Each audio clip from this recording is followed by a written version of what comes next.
ఎవ్వరికి ఏమీ కాని ఏకాకినై ఉన్నా నా పేరు ఇన్నాళ్ళు ఒంటరి సున్నా. అంకులంటూ నాకు దగ్గరైంది చిన్ని అంకెలాంటి లేత బంధం. అల్లుడంటూ నన్ను అల్లుకుంది పూల సంఖ్యలాంటి అనుబంధం. బావనయ్యాను మరిదినయ్యాను మావయ్యనయ్యాను మనవణ్ణి అయ్యాను. ఎంతమంది చెంతకొచ్చారో ఎన్ని పేర్ల కొత్త జన్మనిచ్చారో. ఓ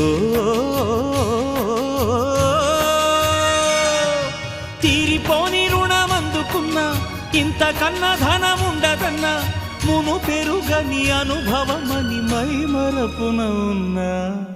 నోరార పిలిచినా పలకని వాడినా